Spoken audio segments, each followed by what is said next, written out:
Essa é a história de uma casa que respirava. A estrada de terra parecia se estender muito mais do que deveria.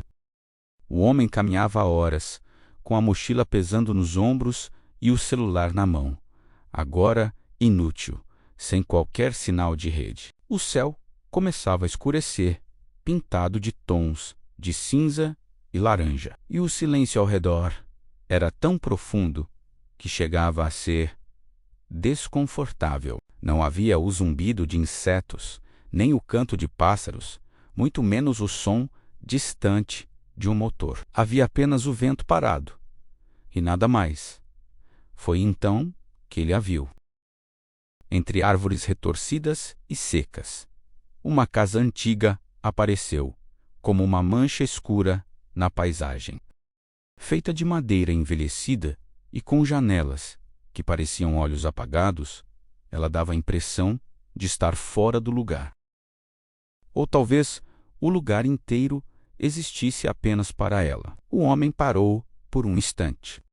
Um desconforto estranho subiu pelo seu peito, uma sensação muito clara de que não deveria se aproximar. Mesmo assim, cansado demais para discutir com o próprio instinto, ele foi na direção da casa.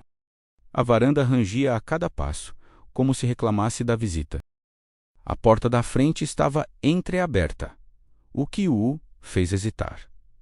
Mesmo assim, ele empurrou a porta e entrou. O ar lá dentro estava pesado e difícil de respirar. Um cheiro antigo, uma mistura de poeira e madeira úmida, parecia grudar nos pulmões. Móveis velhos permaneciam cobertos por panos rasgados, e a luz fraca do entardecer atravessava lentamente as janelas antigas e quebradas, espalhando sombras pelo ambiente. Foi aí que ele notou algo diferente. O silêncio tinha um ritmo, um som quase imperceptível, profundo e lento, como um suspiro distante. Era como se a casa estivesse viva. Um rangido ecoou lá no fundo, vindo de um corredor estreito. Passos lentos e decididos. O homem sentiu o coração disparar, mas mesmo assim avançou. Era como se algo o estivesse puxando para dentro, para o coração daquele lugar. O corredor parecia se estender além do que seria normal para uma casa daquele tamanho. As portas de madeira dos dois lados estavam imóveis, mas pareciam observá-lo passar. No final do corredor, uma única porta tremia levemente. Quando ele a abriu, encontrou apenas um quarto vazio. Havia uma cama de ferro enferrujada, paredes manchadas de umidade e marcas no chão, como se algo pesado tivesse sido arrastado dali muitas e muitas vezes. Não havia ninguém ali, mas a sensação de presença era esmagadora, quase sufocante. Foi no banheiro que tudo mudou. Diante de um espelho antigo e manchado pelo tempo, ele encarou o próprio reflexo. Um rosto cansado, pálido, assustado. Ele piscou. E então, o reflexo piscou de volta, mas com um segundo de atraso. Um pequeno, minúsculo atraso, mas o suficiente para gelar o sangue em suas veias. Antes que ele pudesse reagir, entender o que estava acontecendo, uma voz sussurrou seu nome.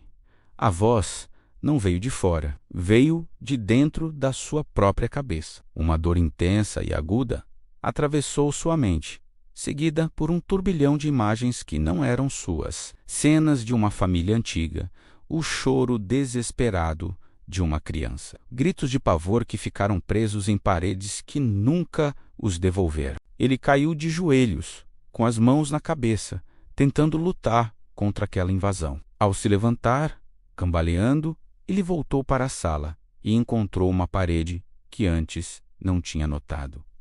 Estava coberta por fotografias antigas em preto e branco. Rostos desconhecidos, com roupas de outra época, o encaravam com olhos vazios. Foi então que uma foto em especial chamou sua atenção. Era ele, mas mais jovem ou talvez mais velho, mas não havia dúvida.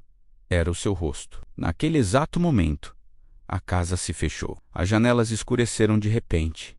A pouca luz que ainda entrava desapareceu, e as sombras na sala se moveram como se fossem algo vivo, se contorcendo e se unindo. Diante dele, uma forma começou a surgir do escuro. Era humanoide, mas distorcida, sem um rosto definido. Ela não falava, mas transmitia tudo o que precisava ser entendido diretamente em sua mente. A casa não prendia pessoas, ela prendia almas. A entidade se alimentava de memórias, usava identidades como máscaras e mantinha a casa viva através daqueles que nunca conseguiram sair. Era um ciclo sem fim de desespero e consumo. Ele se virou e correu até a porta, tentando abri-la, gritando, mas a madeira não se moveu 1 centímetro. Estava selada. A casa então respirou fundo, um som gutural que parecia vir das próprias fundações. E algo frio entrou nele. Sua consciência começou a afundar lentamente, como alguém que se perde no fundo de um lago escuro e gelado. Ele lutou, mas a escuridão era mais forte. Quando tudo terminou, a casa ficou em silêncio, calma, satisfeita. Ao amanhecer, a porta da frente se abriu com um clique suave. O homem saiu, caminhando pela mesma estrada de terra, mas agora com um leve e estranho sorriso no rosto. A casa, atrás dele, parecia intacta, comum, quase acolhedora sob a luz da manhã. Na curva da estrada, outro viajante surgia ao longe, cansado, perdido, olhando em volta, à procura de um abrigo para passar a noite. A casa estava à sua espera. Você entraria nesta casa? Deixe seu comentário e inscreva-se no canal.